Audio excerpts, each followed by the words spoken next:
This is Sigmund Bloom from Footballguys, welcoming you to our Week 5 waiver wire. Quick hitter, quarterback, all the talk is going to be about Trey Lance. He was very productive.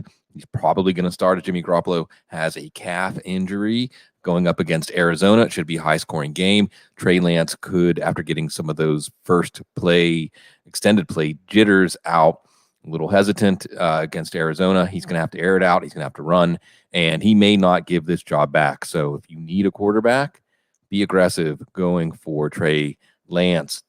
At running back, there's going to be a lot of talk about Darnell Williams, although it doesn't look like David Montgomery's injury at this moment is too serious.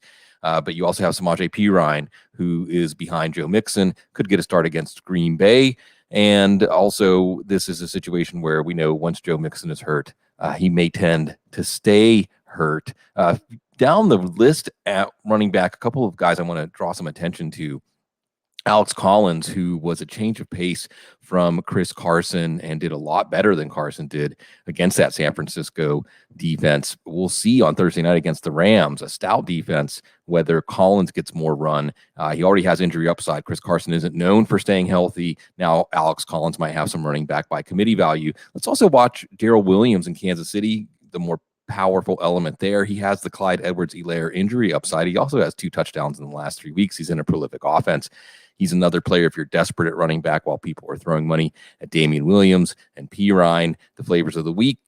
Daryl Williams may have some staying power for you. And also, Darnell Williams does have a quad injury. We're waiting to hear a little more on the results of testing and the outlook for him. It does seem like he's going to get the start here this week against the Raiders. But don't forget rookie Khalil Herbert, the third stringer, who could be on the field before we know it.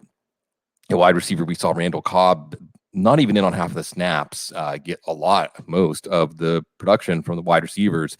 With the Packers, we can really see why Randall Cobb was a demand by Aaron Rodgers. This could be what unlocks him.